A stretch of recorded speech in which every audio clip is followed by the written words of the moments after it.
Televisa presenta Televisa del Golfo, porque todos somos uno, presenta.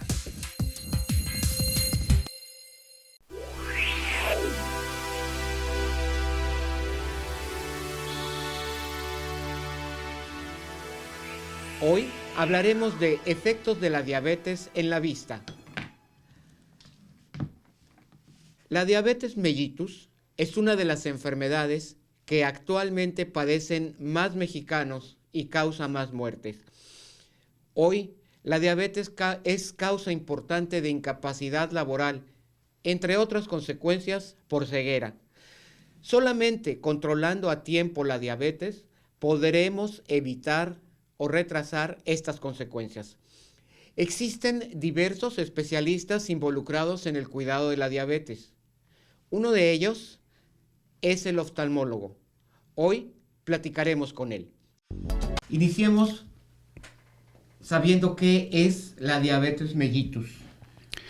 Bueno, la diabetes mellitus es una enfermedad crónica, sí, que se empieza a presentar a veces de manera asintomática, sin que el paciente se entere, y que es propiciada por una falta de insulina, ¿sí? o la falta del aprovechamiento de esta hormona por el organismo. Y esto es que la insulina se forma en el páncreas. El páncreas forma la insulina. Esta insulina tiene la función de llevar la glucosa hacia el interior de las células para que de esta manera las células provean de energía y de esta forma también los tejidos y órganos del cuerpo puedan estar funcionando a su nivel normal. Ahora sí, además de los ojos, ¿qué otros órganos se ven afectados? ¿Qué enfermedades se pueden desarrollar como consecuencia de la diabetes? Pues aquí los que son más comunes, más conocidos son la nefropatía diabética, ¿sí? Sabemos que en esta situación todo viene a redundar en afectación de la circulación y la perfusión sanguínea, porque esa perfusión a nivel microcapilar de los riñones, así como en los ojos, esa perfusión a microcapilar del oxígeno no se da debidamente en los riñones. Y que lo que pasa que esa falta de oxígeno, de irrigación, empieza a producir daños en el tejido renal, ¿sí? Que también viene a redundar en una anemia, que no puede producir el riñón y que tendrá que proveerse por otros medios a nivel también de inyecciones, ¿sí? Y los riñones, una vez que empiezan a caer progresivamente hacia la insuficiencia, va a llegar, mientras no pase a etapas muy avanzadas, tendrá que llevarse a base de dietas, ¿sí? Medicamentos, y cuando esto ya no es suficiente, empiezan ya las alteraciones de diálisis, hemodiálisis, ¿sí? Procedimientos más agresivos, ¿verdad? Y que requieren ya de una dependencia médica hospitalaria muchas veces de muy estrecha observación. Tenemos también los nervios. Los nervios pueden también ser afectados, provocando hormigueo, provocando entumecimiento, provocando dolor, insensibilidad otras veces, ¿sí? Que no nada más afectan a nivel superficial en la piel, sino puede ser también alteraciones a nivel gástrico del aparato digestivo, donde puede haber diarrea, donde puede haber estreñimiento, donde puede haber ya a nivel de tracto urinario problemas de vejiga, de micciones frecuentes, y ya yendo a otro lado también de órganos sexuales, la disfunción eréctil, la resequedad vaginal, ¿sí? Que son todas como consecuencia de alteraciones de tipo nervioso, inclusive cardiovasculares, ¿sí? La cuestión de la piel, a veces se podrá uno dar cuenta con cierta regularidad, sobre todo cuando está uno en el medio médico, de pacientes que van en silla de ruedas. Son pacientes que tuvieron una amputación de ortejos de los pies o el pie mismo por la cuestión de la falta de irrigación, falta de oxigenación a nivel de esos tejidos distales, ¿sí? Del organismo, y se producen a veces con roces, pequeñas heridas, ulceraciones en lo que se llama pie diabético, alteraciones y úlceras que no se pueden sanar debidamente por la falta de oxígeno, por la falta de irrigación sanguínea, y que eso propicia obviamente una evolución lenta, tórpida y triste de esas úlceras que a veces no dejan de sanar, pues no sanan rápidamente.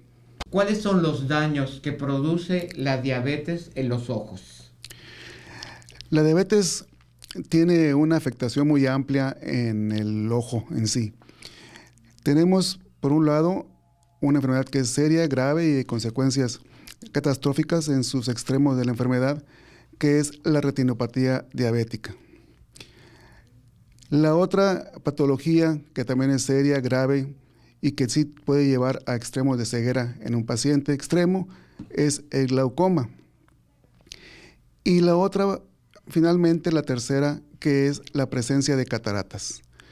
Las cataratas se puede decir que es el mal menor, porque aunque puede llevar a una ceguera, por decirlo así, incapacitante por la opacidad del cristalino, una vez que ese cristalino se removiera mediante una cirugía, la visión se restablecería al 100%, si acaso la retina estuviera en buenas condiciones. No es una regla de que tenga que tener los tres padecimientos en el mismo paciente. Puede ser que tenga una retinopatía diabética, pero no tenga glaucoma y no tenga catarata. O puede ser que tenga glaucoma y no tenga retinopatía diabética ni catarata. O pueda tener catarata sin tener glaucoma ni retinopatía diabética. Cada paciente es muy diferente en su comportamiento y solamente en el transcurso de la revisión y exploración es como uno puede ir agregando o descartando esas patologías en el mismo paciente. Vamos a ir analizando cada una de ellas. Empecemos por la retina. ¿Qué es la retina? La retina es la capa más interna del ojo. Si tenemos la parte blanca que se puede ver a simple vista, que es la esclera, y después de ella una capa intermedia que se llama coroides, entonces ya podemos ubicar que en la parte más interna se encuentra la retina. La retina es una capa sensorial, es una capa formada de células nerviosas y que es muy delicada por la cuestión de que simple y sencillamente son tejido nervioso. Cuando esta retina, es en donde se enfocan las imágenes. Ahí a ese lugar llegan enfocándose los rostros, los objetos, las imágenes, las letras, todo lo que uno quiere enfocar y apreciar va a dar a una parte muy especializada que se llama mácula. La mácula es en proporción mucho más pequeña que el resto de la retina. La mácula es la encargada de todos estos momentos de enfoque y de la agudeza visual fina. Cuando una lesión en la mácula se presenta, llámese por la retinopatía diabética o llámese por otros tipos de alteraciones, la visión tiende a ser bastante incapacitante. El resto de la retina, que es una mayor extensión, ¿sí?, comparada con la primera, que es la mácula, nos da nuestro campo visual, nos da nuestro entorno, nos da lo que donde estamos nosotros situados, ¿sí? Esa retina, aunque es muy importante, por supuesto, una lesión en una parte de la periferia de la retina a veces no se puede notar, ¿sí? Puede pasar desapercibida porque no es una parte de la retina que sea tan importante en el día a día, ¿sí? Entonces, eso es la siguiente parte de la retina y que en un momento dado todas estas neuronas, todas esas fibras nerviosas van y confluyen en un solo sitio que es el nervio óptico, que es lo que vamos a hablar en un momento más. ¿Cuáles serían entonces los síntomas de la retinopatía diabética? La retinopatía diabética a veces no da síntomas, me refiero cuando el problema es incipiente. Cuando apenas se diagnostica el problema o inclusive cuando pasan algunos años, no hay una sintomatología obvia en el que el paciente pueda decir tengo un problema visual.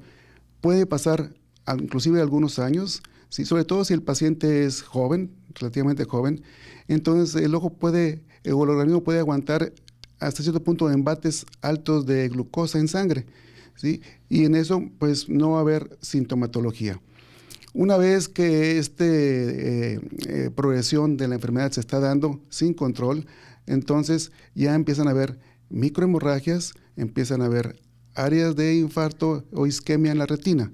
Se producen muchos puntitos rojos dispersos en la retina inicialmente, después en los capilares pequeños de la retina empiezan a tener aneurismas, ¿sí? Después puede haber unos exudados, se llama exudados duros, que son puntitos blancos también que se presentan en forma aislada al principio y que no son más que escape de fluidos de la circulación venosa hacia el espacio intercelular, ¿sí? Y forman esos pequeños puntos blancos que en la medida que avanza se van haciendo más numerosos y más conglomerados. Otro dato es la isquemia, que produce también otras lesiones blanquecinas que son de un aspecto algodonoso, ¿sí? Se llama exudados algodonosos. Y esto me estoy refiriendo a la primera etapa de la enfermedad, que se llama retinopatía diabética preproliferativa, ¿sí? O retinopatía diabética de fondo. En esta etapa el paciente realmente casi no siente alguna molestia, ningún síntoma, y muchas veces uno más bien se lo podría detectar al paciente en una revisión de rutina, si es que no trae ya el antecedente de esa enfermedad porque ya otro médico se le haya diagnosticado. Tenemos también la otra etapa de la retina, que es la retinopatía diabética proliferativa.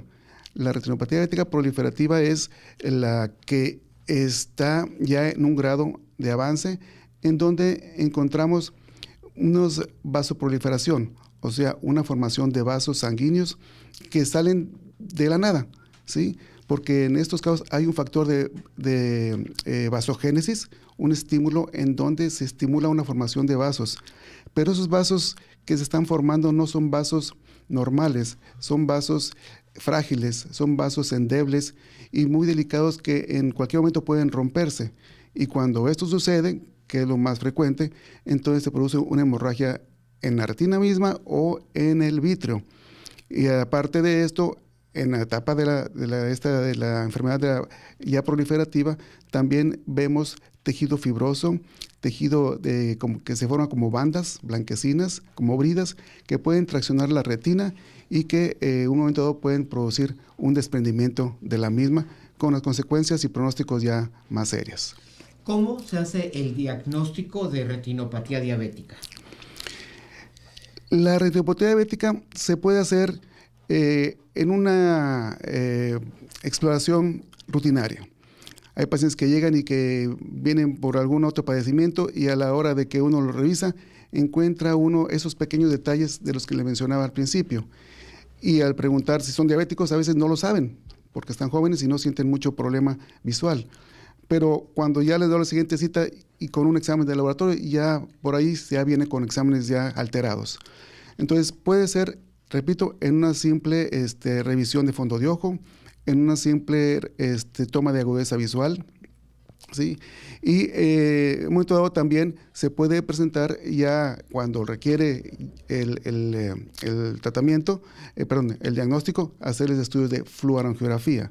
Son estudios en donde se inyecta un medio de contraste a nivel venoso y en eso se toman varias fotografías consecutivas de la retina y en las fases de llenado que se están dando entre una fotografía y la otra, vemos dónde están las alteraciones propiamente, porque a veces en una revisión directa en la consulta no se pueden apreciar datos que están por debajo de la retina y que no pueden ser apreciados más que con alguna estudio como este tipo. Otras maneras de hacer un diagnóstico es mediante pruebas de tomografías de la mácula, ¿sí? Porque hay lesiones que no se pueden apreciar, mencionaba, y en esas tomografías de la mácula puede uno ver en qué estado se encuentra esa mácula en sus primeros inicios y posteriormente también como control. ¿Y el tratamiento? ¿Cuál es el tratamiento? El tratamiento de la retinopatía diabética pues es variable dependiendo del estado en que se encuentra, ¿sí? El tratamiento puede ser de inicio, pues nada más dieta, ¿sí? Su medicamento, ¿sí? Para que pueda la diabetes estar en los límites normales, de cifras normales. Cuando ya vemos que el problema está ya de cierto avance, entonces hay que ir pensando en una fotocoagulación o aplicación de rayo láser, ¿sí? ¿Qué es lo que intenta el rayo láser? hacer unas pequeñas quemaduras, ¿sí? Muy controladas, para que el tejido que está demandando oxígeno, ¿sí? El tejido retiniano, pues con esas pequeñas quemaduras con láser tienda a bajar estas tipo de demandas y la retina tiende a estabilizarse. Siempre y cuando, como se les declara a los pacientes, no es la panacea, no es el hecho de que con eso ya se va a curar y de que con eso ya van a dejar de tomar medicamento o tener una dieta más flexible. No, esto es nada más como una barrera de contención y que si el paciente no tiene las debidas cuidados higiénico-dietéticas, pues no va a ser posible que su control y va a seguir avanzando. Ya estamos de regreso en Familia Semaín, el día de hoy platicando con el doctor Juan Oviedo Treviño, especialista en oftalmología de Hospital Semaín, hablando del tema de en qué medida afecta a la vista, qué consecuencias tiene sobre la vista la diabetes mellitus. Juan, ¿qué significa glaucoma y cuántos tipos de glaucoma existen?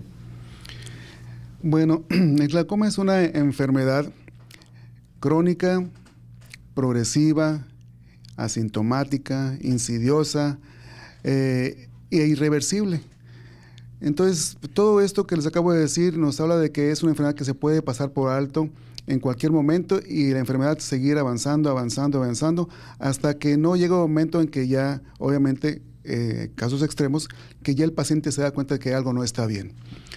Muchas veces este tipo de padecimientos los hemos detectado en cierto momento en la consulta, aunque el paciente fuera por otro motivo, uno detecta el problema y entonces ya de ahí en adelante ya se tiene que atender de por vida. No es un padecimiento que tenga manera de que se pueda revertir. Hay varios tipos de glaucoma.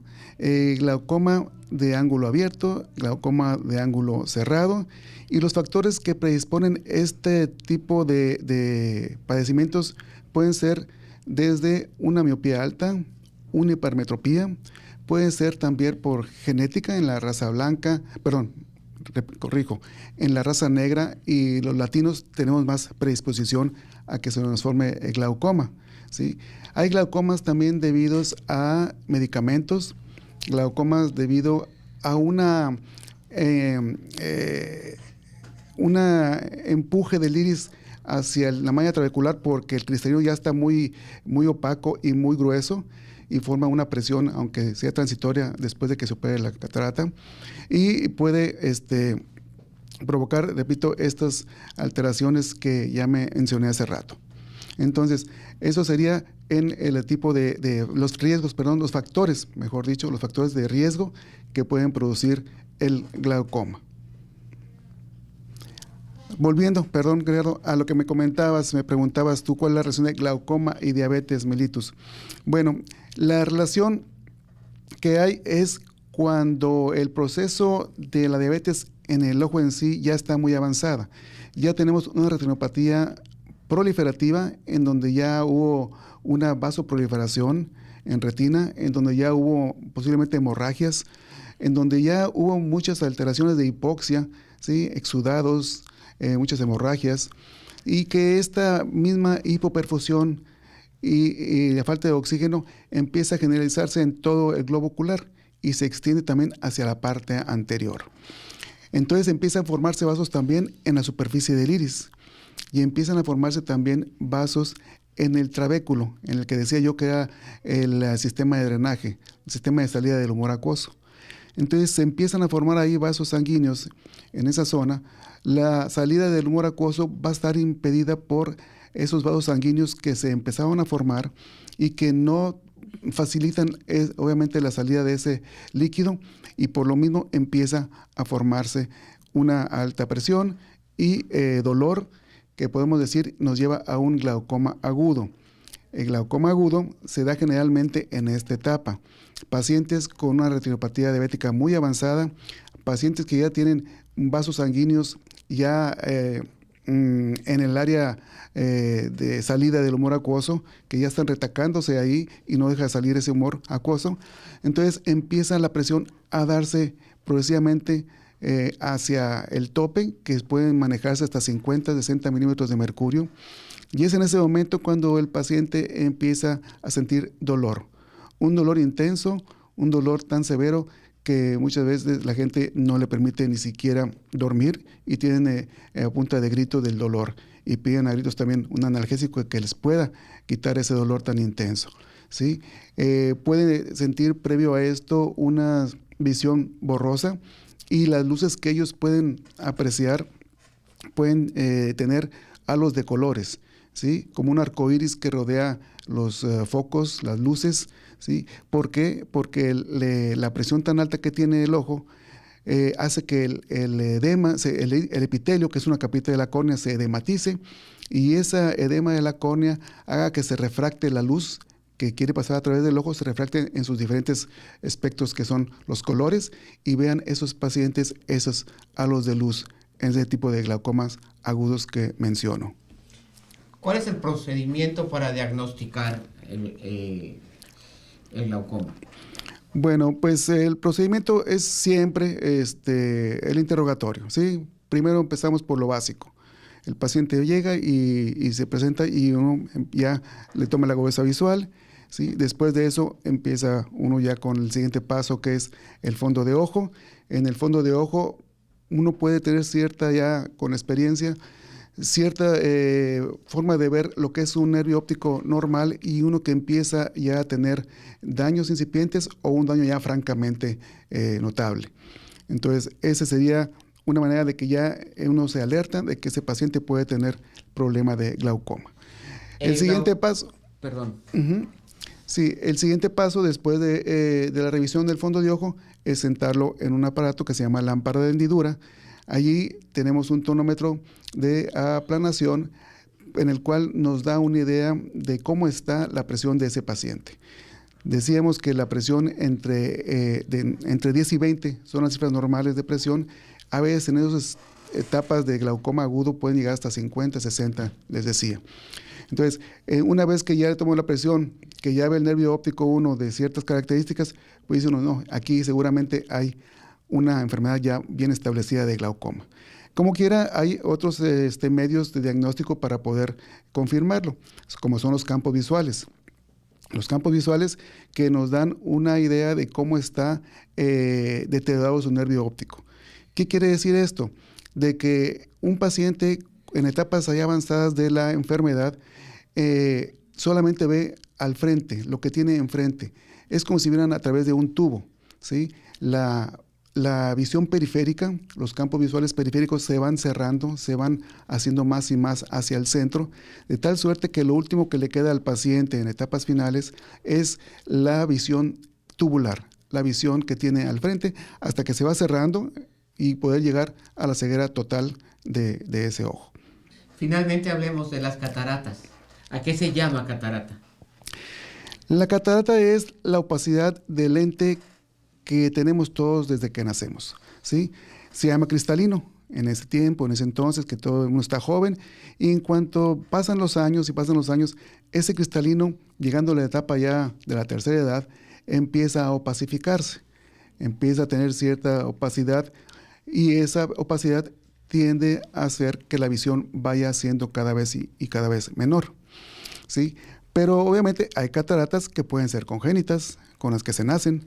Hay cataratas que pueden ser traumáticas, algún buen golpe.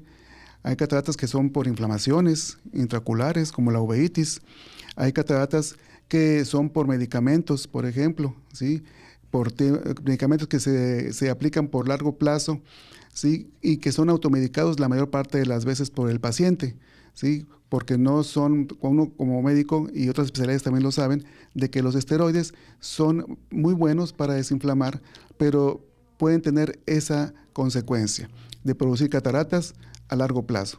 Entonces hay cataratas, repito, por medicamentos, y también las cataratas de las que ya hablamos en este caso del tema, cataratas metabólicas como consecuencia de la diabetes. ¿Y por qué se produce la catarata? ¿Sí? El humor acuoso del que hablábamos hace rato alimenta la córnea por la parte interna.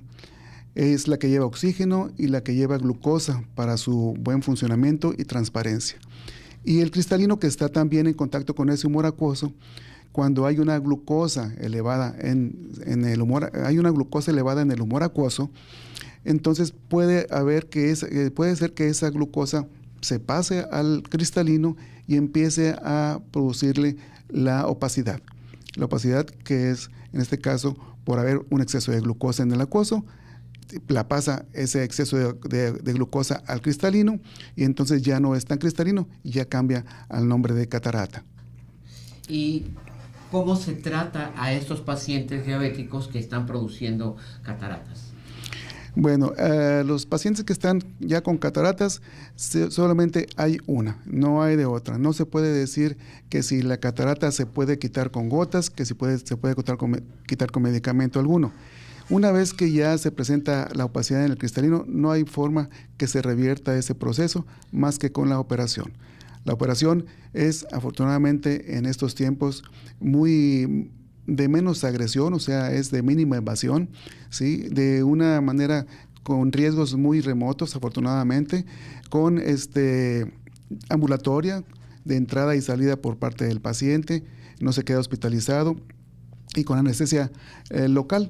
Quiere decir que pues, muchos pacientes que pueden tener problemas de insuficiencia cardíaca o problemas de tipo sistémico que puedan sentir que no puedan tolerar la anestesia general o que el cardiólogo lo catalogue como un alto riesgo para una cirugía con general, pues es la ventaja de que en la cirugía de catarata es solamente con anestesia local en gotas, ¿sí? Con la técnica de facomulsificación, con una técnica de mínima invasión repetida, en el cual se coloca un lente en el lugar de donde estaba la catarata, un lente plegable.